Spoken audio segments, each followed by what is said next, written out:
Welcome to PlotLines, where we'll use our over 30 years of experience in real estate communications to uncover the real stories behind real estate. I'm Heather Crowell. And I'm Britni Acriveau. Dive in with us as we invite guests to break down the ever-changing landscapes of real estate together. All right, welcome back to PlotLines, everybody. Today we have Kurt Patrick. He's the Senior Enterprise Account Executive for essensys. Kurt, thanks so much for being with us today. Thank you guys for having me. Yeah, so why don't we go ahead and dive in? Tell us a little bit about yourself, your role at essensys, who essensys is, what you all do. We'd love to hear all of that. I'll start with the company first. essensys was founded nearly 20 years ago at this point to enable multi-tenant landlords to be able to create bespoke experiences for what is now called coworking. So founded in the UK all those years ago, the goal was to enable serviced offices to be able to turn on whatever the requirements are for their tenants so that there was never a scenario where a customer wanted to take office space with a particular coworking operator and then not have the technology requirements that would be required. Because most people don't realize that, coworking, while the concept is simple, it's really not easy to achieve because so many of these individual operators or companies are occupying a single floor, which traditionally with most landlords and most office spaces would be just a single tenant. When you chop up that single tenant floor plate up into have 100 different companies, there's a lot of complexity that goes into managing the network so that there's a secure, stable, resilient, and redundant connection. There's the ability to manage and monitor that space and be able to assign it to individuals that can use that space, but also permit all of the utilization of that space for like bookings and reservations. So from the need to automate that and create a easier way to operate, essensys was born. Many iterations later, and about 10 years into the future, they came to the US and I was employee number 2. I've been with the company now for 8 years, heading up business development in the US with our team, and the whole journey's been wild. Obviously, with kind of the rise and fall of WeWork and now rise again. It really did rise all ships, and then quickly brought them all to the seabed. Shortly then, COVID threw a wrench in that as well. So being able to continue to add value to our customers and really being able to see where we're going today, which is fortunately up and to the right, it's pretty exciting from where I sit. Nice. That's really interesting to have been through all those cycles. If you think about, so the podcast is all about kind of breaking down the headlines and understanding the truth behind what's being said out there. So some of the headlines we're seeing are about like coworking's growth this time around is different, and how CRE can open the door to a tech adoption, right? So your platform sort of touches on both, right? You obviously operate in that coworking flex space, but are a PropTech platform, it seems like. So what are your thoughts on, I guess, on both of those topics, kind of the the building intelligence and tech platforms and where they are today in like the evolution, and then what's different about coworking's rise today? Let's start with what's different this time. And great questions. And thank you guys again. I think I did that in the beginning, but not sure if we were recording it. Honored to be a part of the conversation today. I've seen some of the other guests. We're happy to have you. Some of the other guests that have been on. It's always fun to be asked to do these things. What's different about coworking's growth this time is that the fundamentals are there. The conversations have been had around, it's not this, goal to enable or increase the world's consciousness. That's not what it's about. It's not this crunchy, hippy dippy, feel good, kumbaya movement that it was going back 10, 15, Makes 20 sense. years. Now it's rooted in the fundamentals of being able to charge an increased premium per square foot for just offering services, which also goes hand in hand with the trends that we're seeing in return to office. If you look at the buildings that are performing really well, it's Class A, Class A plus, and guess what they offer? Sure. They offer services, they offer amenities, they offer bespoke programs for not just the tenants, but also the way that you're contracting for that space. So Mhm. it's starting to. So the reason why this is different is because the drum that I've been banging for 8 years is finally aligning with the way that traditional tenants are now going back to landlords and requiring them to do deals with them. So you're seeing these deals that are getting done that look a lot more like traditional co-working deals, but with higher premiums. So Okay. there's two types of landlords. There's landlords that will perform in their own assets in their buildings, like the Hineses and the Tishmans of the world. There's many more, but I use those two pretty specifically for reasons you'll hear in a second. You have owner operators like those who are very, very invested in creating a hospitality based experience, and they're winning. Then you have owners that are strictly, and there's no right or wrong way to do this, by the way, that are just being stewards of capital that they were given to yield a higher return on. We're talking about the big institutional funds. We're talking about insurance companies. We're talking about retirement funds. Those are going to perform and look and feel a lot different traditionally because they're going to be a lot more risk adverse. They would not have been in the market of self-performing historically. And they are not going to be the ones that are particularly interested in creating this hospitality product because it's expensive to do it. They'd rather just sign a 30-year lease Right. for the whole building, but those don't exist anymore. Right. Maybe Right. that's, I think that's not newsworthy at this point. It's just a very different conversation when it comes to that. So the Tishmans and the Hineses of the world, they're winning in a big way because they're applying the core tenets and principles, I should say, of co-working through the entire asset. Now, it's working so well that you recently saw an $800 million evaluation for Industrious when CBRE acquired them, because Industrious is another one of these examples of an operator that can go across all of those ownership styles, whether you're a new Veen, where you're looking after the TIA CREF retirement endowment, right? That's all being managed by Industrious, and they're adding that hospitality component for less money than it would cost them to self-perform, and that's a great partnership.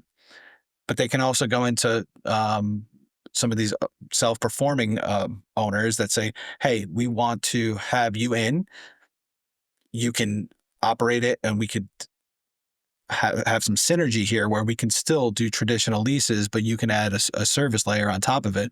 And you've seen the money talk in that scenario where that's what's really moving the market, is being able to offer that. And it's being proven out daily. So I think that answers the question of what's different this time around. Why? Yeah. Sorry, it's a bit long-winded. No, it's helpful background. Yeah. So I guess in both of those types of scenarios, what kinds of challenges are you hearing on both sort of the like landlord side of things and then the those that are operating the space? So can you repeat the question one time? I'm sorry, Britni. Yeah, no, you're fine. What kinds of challenges are you hearing the most from both landlords and operators? Yeah, so a co-working operator is always going to struggle with getting landlords to buy into the vision, because the costs of their fit out are extremely expensive. Right.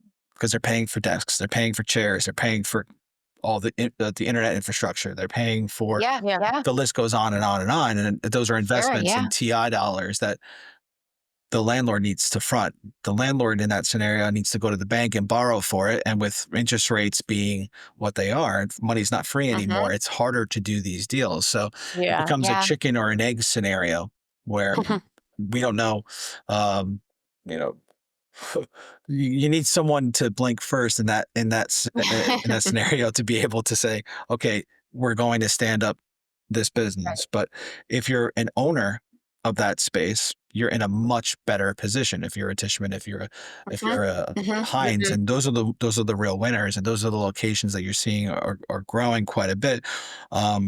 Because they do have access to capital. The layers of expense are a lot flatter because it's all flowing into a much different capital arrangement. Yeah. Makes sense. That said, you do have operators like Workbox. I'll give them a shout out. They're an amazing operation run by some incredibly smart people. John Wallace and crew have gone out and raised money with private office Yeah. because they're able to tell their story and use their playbook of success to get additional Yeah. investment to go out and repeat that in other institutional buildings where they're just not ready to self-perform. So we're seeing a ton of green shoots coming out from those conversations. And the reality of people. I mean, I'm working from home today, right? Yeah. Or as we hire new people, it's almost impossible to train them 100% remote in our example because so much of it Yeah. is experiential. So you do need a place to touch down. Does it mean that Right. you Yeah. need as much square footage as you did? Not Right. really. But you need a place, and you need a place within that particular facility to have larger format meetings if you have customers come to site or if you're having Right. a full training day. And Yeah. guess what does that really well? Coworking. So Yeah. Yeah. it all comes back to this kind of fortuitous cycle of how people want to purchase and how the for the first time, maybe ever, the customer is right in the world of real Right. estate. Hmm. So That's interesting. yeah, given Mhm. given all of the changing and evolving dynamics in the office space, not the least of which is occupancy levels, but also these more flexible models that people are, looking for. Is that giving rise to the need for, I guess, for more co-working? And are the requirements of that changing? Like, are the amenities and the offerings of that co-working space have they evolved? Because you talked about, the old days where there was, the coffee and the cereal and the granola and that was the kind of the hook. But now That's right. is it that infrastructure? Is it like how has that changed over time? So yeah, there's still that. There's still the hospitality side of it. You know, co- let's see, free coffee and cereal has given way to an Kombucha and omelet bar and waffles. So Yeah. it's yeah. there has been an escalation as there always is Yeah. with competition as to what hospitality looks like and the winner of that is the consumer. It's the tenant. That's the good Right. news Yeah. when it comes to They that. Yeah. benefit. Yeah. Sure. Um, the way that's beyond the free food offerings, the way that's changed the way that spaces look and feel is that you're seeing more meeting rooms being built. You're seeing Yeah. more conference phone booths being built. I toured a space yesterday called The Mall, and they're becoming a national brand. They are a national brand right now. Incredibly high build out. I encourage you to take a look at the space. They're stunning.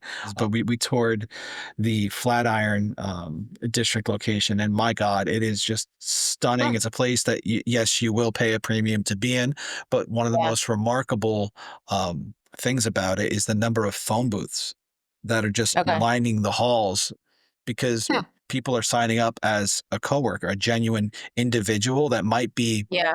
a remote employee but needs to get out of their apartment, wants Yeah. a third space that they can go to have some heads down work, be around others. It's on top of an Equinix, or sorry, Equinox. Yeah. Equinix is a data Yeah. center. An Yeah. Equinox, and they can get a quick workout in. They can come back to their desk. They can pop into a more sensitive Sure. phone call. Yeah. But you need the Yeah. facilities to do all of this. And when I started out, there was maybe a few phone booths, because a lot of groups had their own suites, and then inside that suite there were Private smaller office. offices that Mhm. you can take calls if Yeah. you needed to. But those days are gone, because people just don't know, with return to work being what it is, how much you need to sign for, because it's Yeah. expensive. Every desk Sure. costs you a multiple of what it could actually need to on any given day. So when you have a kind of a hotel space model, you get a ton of value for that spend. Conversely, because that has become the model, you do need these kind of dystopian rows of phone booths, Right. because Right. people are Yeah. just getting, they need to be in there to have these conversations, because either it would be too loud, or maybe it's information that's sensitive. So Right. it is an interesting thing that I've just become a Yeah. party to, as an observer in the industry. Sure. Yeah.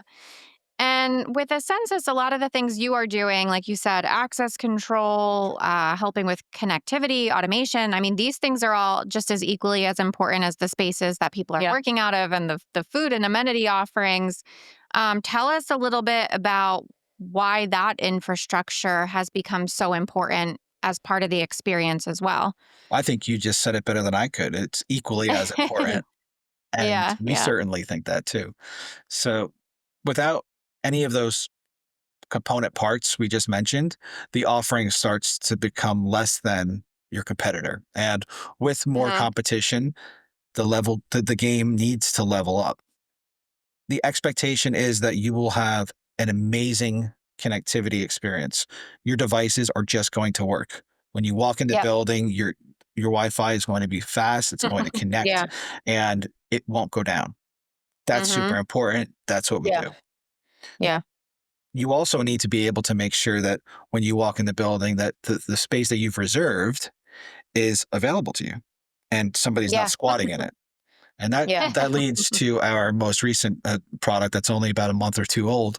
It's called Illumo, and the whole concept of being able to tap, book, and pay for a space extends through the wallet journey. So Apple or Google Wallet, so that Hmm. maybe you're showing up to the space. You got a call from your boss. Hey, I need you to hop on a call in 5 minutes. You're frazzled. You weren't expecting this. You need to pop into a phone Right. booth. You go into your mobile app.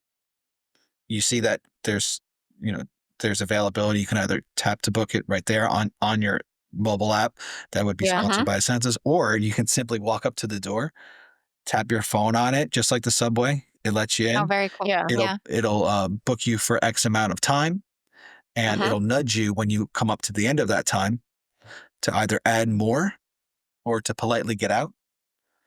We're working Yeah. on an auto exit feature where spikes come up through the chair to pry people out. But that's Boot an somebody R&D. out. Yeah, it's, we have That's a bit of a funny. James Bond type lab back in London, so Q is working on that.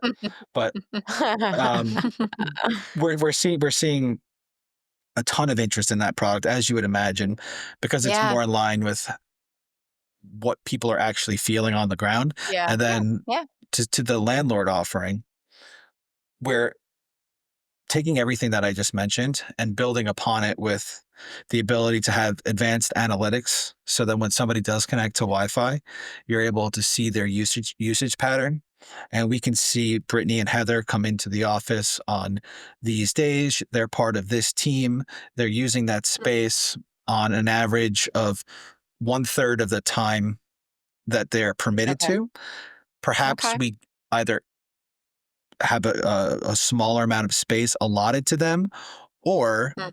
maybe we ask them if they plan on renewing their lease, because it's not looking good. They're not coming to the office Okay. very often. So maybe we should Yeah. start to market that space now to prevent any downtime where I, as the landlord, am not receiving rent. Right. So we're having Hmm. landlords do that and get ahead of these conversations through these hybrid leasing conversations to say, okay, Yeah. well, you're a huge tenant of ours on the 50th floor. You're a white shoe law firm, but your average headcount on any given day has reduced to 25% of what it was. What if we were to relocate you into something that's more of a flexible product elsewhere in the building or elsewhere in the portfolio? We retain you as a customer, and you have the rights to book any of the meeting room space or any of the shared space that's anywhere in our portfolio. Yeah. How would that look to you? And the only way to do that is through an essensys type of deployment where we can sit across all of those different assets. And we're doing this right now with Hines and Tishman. Hence why I gave them the plug earlier. And you can all of a sudden start to take this data and bring it to your leasing teams, because if all of this technology doesn't result in a better outcome for leasing, Right. Then what's the it's point? completely pointless. Right. It's a zero-sum game. So with that said, I'm particularly excited with where we're heading and where the industry is heading, because PropTech needs to show an ROI. Right. Just like any other technology. If it's not showing you some value, there's no point in existing. It's not about crunchiness. It's not about, yoga on Tuesday nights. That's great. But what's driving leasing? Right. Yeah. Yeah. No, that makes sense. That makes sense. I think um that kind of was one of our questions, given the like hype around technology that occurs in waves. How do you help? How are you helping? I mean, I think you answered it with the data, but like, how are you articulating that value to the landlords and partners? And it sounds like data is the It linchpin. has to be.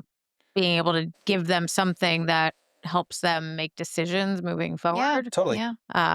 Yeah. No, Because that Heather, makes a lot of sense. think of these are not small contracts.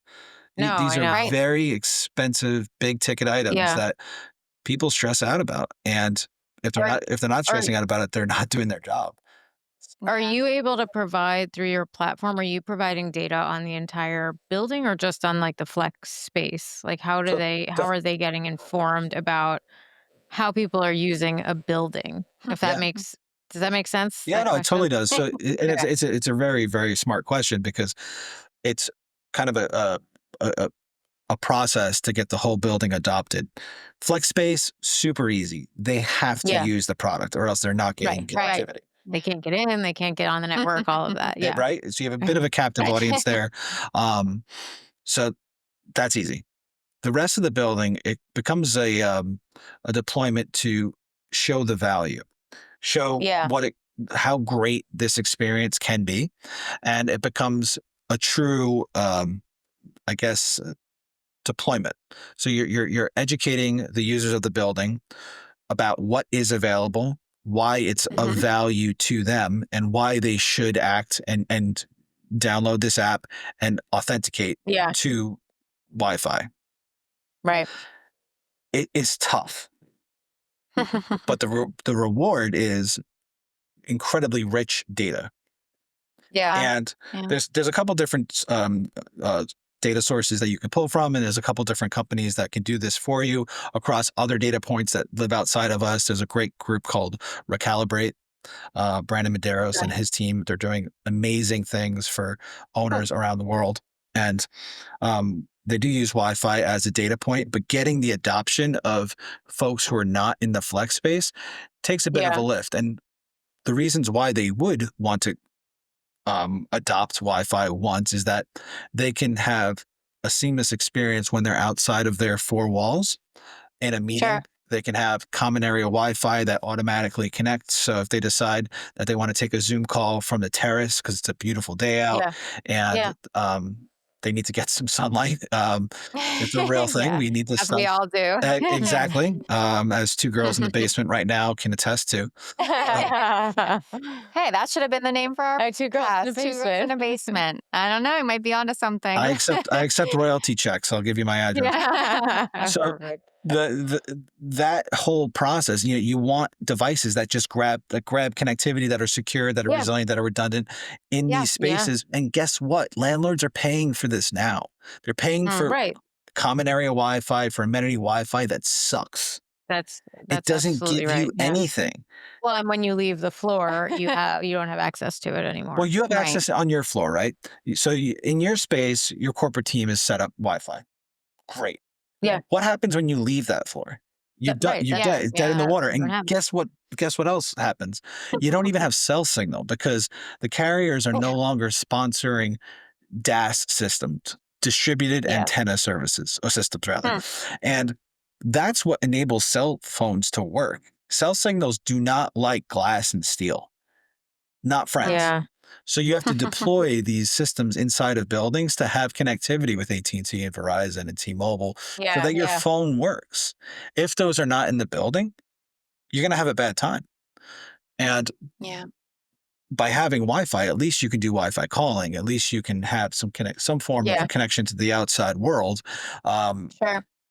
Otherwise, you're sitting in this amenity space that's beautiful. The coffee's amazing. The people are You can't beautiful. work. Everything's Yeah, but great. if you can't get You anything can't done, work. yeah.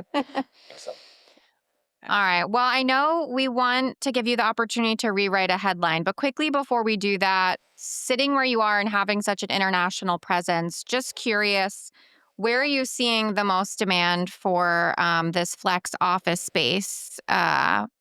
Being that you Geographically. yeah, you have visibility into so many yeah. different areas. Yeah, so I'll say the largest growth engine of the business right now is APAC. We're Okay. seeing our team over there, led by Sean Lucas, have incredible growth with that market. Uh, Granted, it is the newest of all essensys Okay. divisions, Okay. so their growth, Easier to grow one off to of a two is lower. 100% Yeah. growth. Right? So. Yeah, yeah. Um, but he's doing an amazing job. So we're seeing a ton of growth there. And then Okay. the interesting thing there is that because um, they are a bit later to the party when it comes to some of those smart building and advancements that come from around the world, they're getting the best version of it. They're taking the learnings of some of these early adopters and they're Okay. deploying it and seeing tremendous success. And that's not to say that folks in Australia have not been doing this forever. They have. There's amazing operators out there that have been doing this Yeah. forever. But it Yeah. seems to me from where I sit that landlords are adopting it with more speed in the APAC region than in the Very cool. US. The US is still, I mean, we've got our own challenges and interest Yeah. rates aren't helping anyone worldwide. But I would say that that's the largest growth market. Okay. Total adoption, total utilization is definitely still the UK. The UK on a per capita basis, more co-working than anyone else. That's no surprise. Okay. It is the most mature Mhm. market, and the floor plates in the UK are smaller. So you're not seeing the Okay. type of corporate environments like these, million square foot HQs Right. that exist in Right. the US. It Right. just doesn't Right. Yeah. happen because buildings are like 50, Okay. 60,000 square feet, which for frame Yeah. of reference to those listening, that's like one floor plate is like 20,000 square feet in the US. Yeah. So Yeah. it's Yeah. like Yeah. 2 or 3 floors of some of these bigger buildings. So co-working just is more of a requirement there, just due to Yeah. the building stock. So Okay. All right. Awesome. Well, we want to give you a chance to write your ideal headline about building technology and flex office space. So, if you had your choice, what would that headline look like? it's a bit heavy of a topic, but the reality is that co-working and flex office operations are valued at a fraction of what a similar floor, should it be a hotel, like a traditional hotel space would Yeah. be, despite a 3x per square foot uh, price increase for co-working, which is a much longer term when compared with a one night stay, yet they are Hmm. valued by banks at zero. So Wow. it's shocking when you see these buildings trade hands that these calculations are not done in mass. There's been a few buildings transacted that had flex office and co-working in it, and they were able to get a premium for the space, but it's really not in the underwriting models of a lot of these really Yeah. established institutions to be able to include co-working and flex office as a part of that evaluation. The headline there would be I'm writing it, right? So it's Yeah, go. You're right. It's It's up to you. Floor's yours. yeah, unprecedented underwriting valuation for coworking, new